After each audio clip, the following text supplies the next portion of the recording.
Hello, everybody. My name is Manal, and I work as an occupational therapist. Hi, my name is Sonal, and I work as an occupational therapist as well. So, our last two videos were a lot about what OT is and how we became occupational therapists. Today, we're going to be talking a little bit about what we use in our sessions, some of the toys, games, and we thought that would be a good idea to start off with something that can be upgraded or downgraded, depending on the child's age. By that, we mean that if a game is too difficult for a child or an adult, we would make it easier. And if it's too easy, would make it more difficult. We use the same game and then change the challenge based on the individual's abilities and skills. So the game that we want to start with is actually one of my favorites. This is called Thumbs Up. It's for children 6 and up, and it's typically for 2 to 6 players. Now, I have used this game for kids who are much younger than 6, and I've used it with just one child. So I'd love to share with you about how I've played this game, and give you a little bit insight why I love it so much. And if you've never played this game, join my ranks because I've never played this game, but I'm really excited to see what it's all about and also help you along the journey. Okay, so I'll go ahead and open it. Again, it's called Thumbs Up. You can find it. I got it on Amazon, but I'm by no means promoting Amazon or any place. It was pretty reasonable. And is it easy to clean, Minal? It is very easy to clean. Not the cards, but the rings are pretty easy. So it comes up, you get a stack of cards and you get a stack of rings, and the cards have colors and the rings have the corresponding colors. So I'll show you an easy one. What you do is you have the child pick up the first card, or you hold it up for them. And what they have to do is, if number 1 is green, they pick it up and put it on their thumb. Number 2 is blue, they pick it up and they slide it on their thumb. Number 3 is yellow, and 4 is red. So the aim of the game is to go as fast as you can.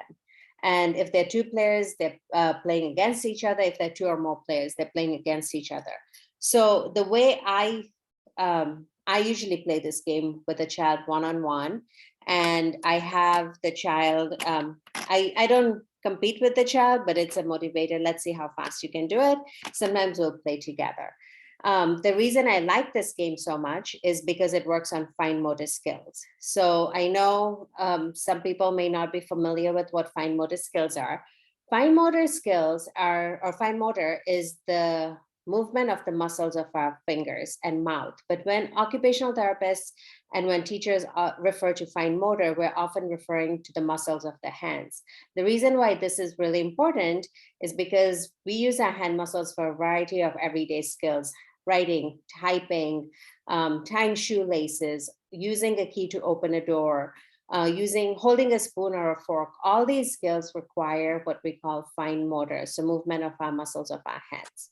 So also, one of the other things that I love about this game is that it has a coordination component.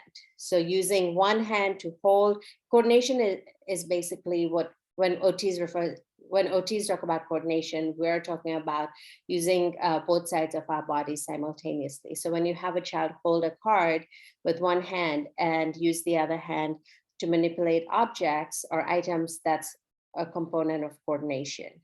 So those are the classic ways. That's a classic way of using this game. And that is one of the reasons, fine motor and coordination are one of the reasons I love this game so much. So do they hold the card in their hand? One of the ways, yes. Sometimes, depending on the child's age level, I would have them hold the card in their hand.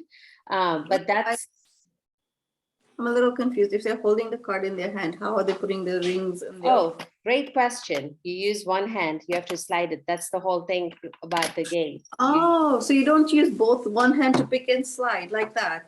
The classic way is just using one hand to slide. One hand. So, which is why it is a game for 6 and up. But again, I like to use the same game for different age ranges. I've used this game for younger kids. All I have them do, I sometimes take something like clothespins and I put them on a container.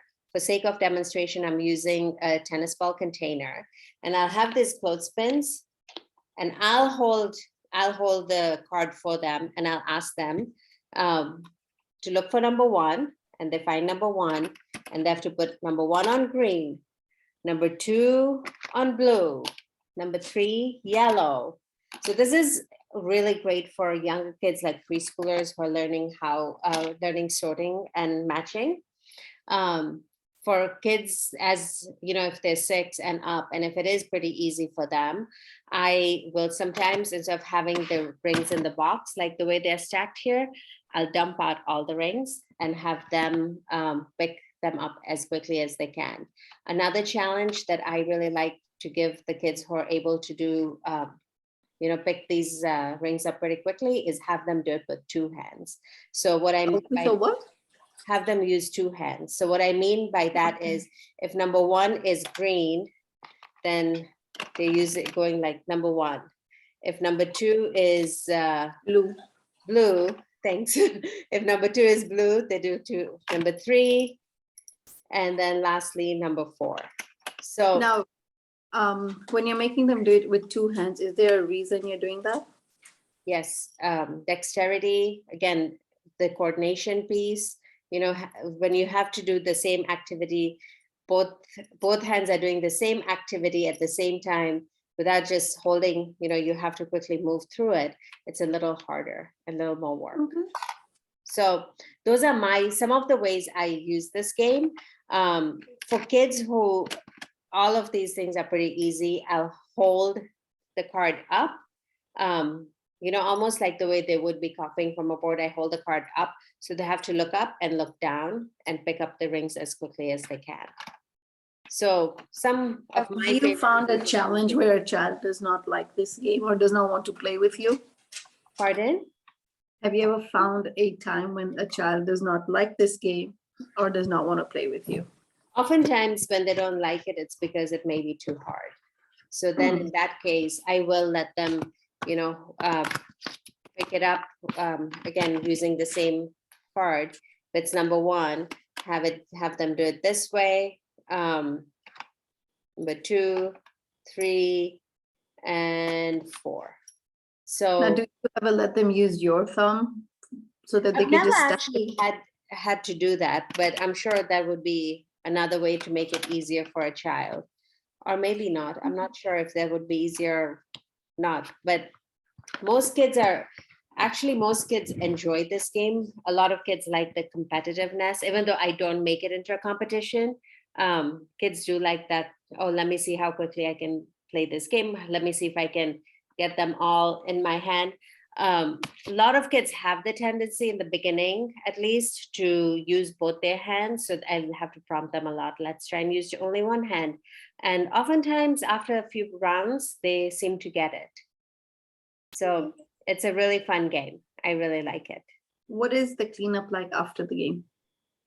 Well, that's part of the session, right? You have to teach the child to clean up. So lots of stacking. I mean, I like to be organized. I know some people may not want all the rings stacked back exactly in their places. I like the rings organized and stacked. So it's pretty okay, and the cards, I like them facing up. And they have different levels and different challenges. So I like the cards facing up. So it's not that too bad. It takes a few minutes. Let's go back to the cards. So can you tell them if a card, which card is usually harder for most of your kids?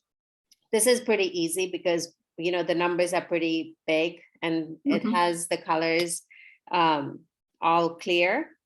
This is a little hard. I would say this is something that I mostly use for the 7, 8, 9-year-olds because there's a little more counting. Over here, for example, 3, it's hard. 3, this could be 3 and 3. This could be 6, but it also could really just be 3. It's the middle dice itself is very confusing as well. Yes, exactly. So this is a harder one. This is also a little visually overwhelming. So I mean, with the younger kids, obviously I start with the simpler ones. So they're all variety. And it's the beauty about this game is you, as the adult, can pick what you want for the child, which cards you would find easiest, and there are all these different ways to play it. So does this game also work in their visual discrimination, being able to like see different colors? Yes.